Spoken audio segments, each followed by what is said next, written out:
নমস্কার বন্ধুরা, আমার ইচ্ছেগুলোতে স্বাগত জানাই। আজকের গল্প ভৌতিক পালঙ্ক, লেখক বিভূতিভূষণ বন্দ্যোপাধ্যায়। আজ প্রথম পর্ব। অনেক দিন পর সতীশের সঙ্গে দেখা। বেচারা হন্তদন্ত হয়ে ভিড় ঠেলে বিকেলবেলা বেন্টিং স্ট্রিটের বাঁ দিকের ফুটপাত দিয়ে উত্তরমুখে চলেছিল। সমস্ত আপিসের সবেমাত্র ছুটি হয়েছে। শীতকাল, আধো অন্ধকার আধো আলোয় পথ ছেয়েছিল। ক্লান্ত দেহে ছ্যাঁকড়া গাড়ির মতো ধীরে ধীরে পথ ভেদ করে চলেছিলাম। সহসা সতীশের জামাটা চেপে ধরে চিৎকার করে উঠলাম, আরে সতীশ যে! সতীশ সবিস্ময়ে আমার পানে চেয়ে বলে উঠল, খগেন, মাই গড, আমি তোমাকেই খুঁজছিলাম। বললাম, তার প্রমাণ? আমাকে ধাক্কা দিয়েই তুমি চলে গেছিলে, আর একটু হলে। ভাগ্যিস ডাকলাম। সরি, আমি এখন বিশেষ ব্যস্ত। তা তো বুঝতেই পারছি। তা কোথায় চলেছ শুনি? তোমাকেও আমার সঙ্গে যেতে হবে, বেশি দূর নয়। যাবার পথে সব বলবো। আশ্চর্য! না বললে শুনবো না, জোর করে নিয়ে যাব। ছেলেবেলা থেকেই সতীশকে চিনি। কথা অনুযায়ী সে কাজ করে, আর শরীরে কিছু বল থাকায় প্রায় ক্ষেত্রে সে বলপ্রয়োগ করে স্বার্থ সিদ্ধি করতে ভোলে না। অগত্যা তার সঙ্গে যেতে হলো। তার গন্তব্যস্থান খুব নিকটেই ছিল এবং সে তার উদ্দেশ্য খুব সংক্ষেপেই ব্যক্ত করল। সেদিন সকালে খবরের কাগজে বেচা কেনার কলমে একটি বিজ্ঞাপন ছিল। একটি অতি আধুনিক এবং রহস্যজনক চীনদেশীয় খাট অধিক মূল্যদাতাকে বিক্রয় করা হইবে। জগতে ইহা অদ্বিতীয়। সুযোগ হারাইলে অনুশোচনা করিতে হইবে। 2/3 স্ট্রিট। সতীশ তার পকেট থেকে বিজ্ঞাপনটি বার করে বলল, পড়ো। বুঝলাম। তার রহস্যজনক শব্দটার মানে কি? ওইটাই তো আমায় ভাবিয়ে তুলেছে। কোনো হদিশ করে উঠতে পারছি না। সতীশ চলছিল রাস্তার নাম দেখতে দেখতে। হঠাৎ সে লাফিয়ে উঠল, পেয়েছি, এই গলি। সন্ধ্যার স্তিমিত আলোকে সেই গলির পানে তাকিয়ে আমার সারা শরীরে কেন জানি না এক প্রকার শিহরণ জাগল। চীনা পল্লীর চীনা আবহাওয়ায় রহস্যজনক খাট। সতীশের হাতটা ধরে বললাম, খাটে কাজ নেই সতীশ, চলো ফিরে যাই। আমার বাঙালি খাট বেঁচে থাকুক। সতীশ প্রবল বেগে এক ঝাঁকানি দিয়ে উঠল। ভীতু কোথাকার! এতটা এগিয়ে এসে কখনো ফেরা যাবে না। গলির মোড়ে ডান পাশে একটা নিম গাছ ভূতের মতো মাথা উঁচু করে দাঁড়িয়েছিল। ওদিকের ডাস্টবিনের মধ্যে থেকে যত সব অখাদ্য কুখাদ্যের উৎকট গন্ধ ভেসে আসছে। অন্নপ্রাশনের ভাত যেন ঠিকরে বার হয়ে আসতে চাইল অসহ্য যন্ত্রণায়। নাকে রুমাল দিয়ে কোনো গতিকে পথ চলতে লাগলাম।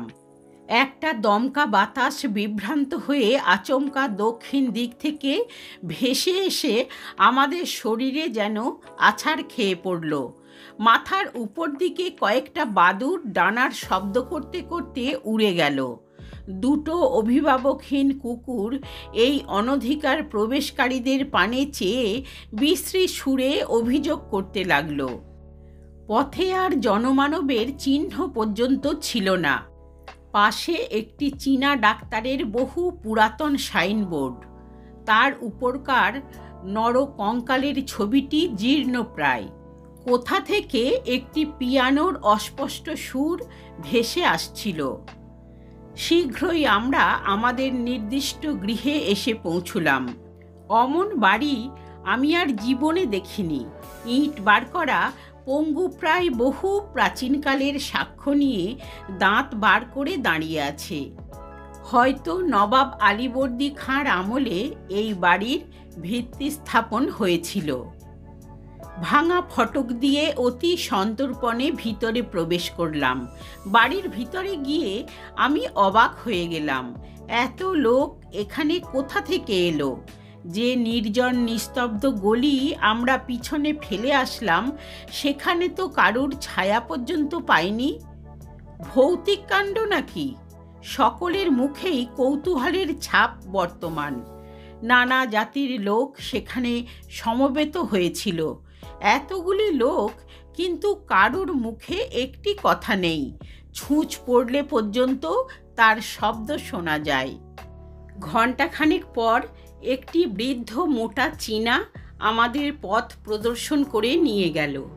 তার মাথার একটি চুলও কাঁচা ছিল না। তার সামনের উপরের দুটি দাঁত সোনা দিয়ে বাঁধানো, আর বাঁ হাতের উল্কিতে একটি ভোজালির ছবি। সে আমাদের ইশারা করে অনেকগুলি ঘর পার করে সেই খাটের ঘরে নিয়ে গেল। বাড়িটি একটি দুর্ভেদ্য দুর্গের মতো, চারিদিকে গোলকধাঁধা। হ্যাঁ, খাট বটে। অমন খাট আমি জীবনে আর দ্বিতীয়টি দেখিনি। খাট আমি অনেক দেখেছি, কিন্তু ঠিক ওই রকম আশ্চর্য চীনা খাট সেই প্রথম এবং শেষ দেখলাম। তার অপূর্ব ভাস্কর্য, অপূর্ব কারুকার্য। একপাশে ভগবান বুদ্ধের ধ্যানগম্ভীর প্রশান্ত মূর্তি। আয়তনে খাটটি বিশেষ বড় নয়, দুটি মানুষ বেশ আরামে শুতে পারে। আবার আশ্চর্য, সেই খাট বাড়িয়ে 10 জনের জায়গা করা যায়। দেখে চমকে গেলাম।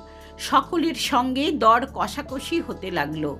ওই সামান্য একটা খাটের প্রতি সকলেরই মন আকৃষ্ট হয়েছিল। কেনবার জন্যে সকলের কি সে ব্যাকুলতা! দাম হু হু করে বাড়তে লাগলো।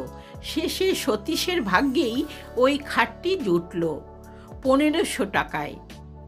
সেই খাট নিয়ে বাড়ি ফিরতে সতীশের প্রায় 10টা বাজল। যে দেখল সেই বলল, চমৎকার। সেখান থেকে খাওয়া দাওয়া করে আমি বাড়ি গেলাম। সতীশ বলল, আবার এসো, নেমন্তন্ন রইল। তথাস্তু বলে চলে এলাম। আমি যাবার আগেই পরের দিন সকালে সতীশ এসে হাজির। উস্কো খুস্কো চুল, মুখ শুকনো, চোখ দুটি জবা ফুলের মতো লাল। দুর্ভাবনায় ও দুশ্চিন্তায় হয়তো সারা রাত্রি ঘুম হয়নি। আমি সবিস্ময়ে প্রশ্ন করলাম, আরে ব্যাপার কি? বিপদ, বিষম বিপদ। সতীশের গলা দিয়ে স্বর বার হচ্ছিল না। কিসের বিপদ? সেই খাট। একটা যে কিছু হবে তা আমি আগে থেকেই বুঝতে পেরেছিলাম। কেউ কখনো খাল কেটে কুমির নিয়ে আসে? হাজার হোক, ওটা একটা রহস্যজনক খাট। পূর্ব রাত্রের ঘটনা সে সবিস্তারে বর্ণনা করে গেল। সারা রাত্রি সে ঘুমাতে পারেনি। ওই খাটের উপর সে শুয়েছিল। হঠাৎ মধ্যরাত্রে তার মনে হলো কে যেন খাটটা নাড়াচ্ছে। উঠে সুইচ টিপে আলো জ্বেলে দেখল, না, খাট ঠিকই আছে। আবার শুয়ে পড়ল। আর খানিক পরেই ঘুম ভেঙে গেল।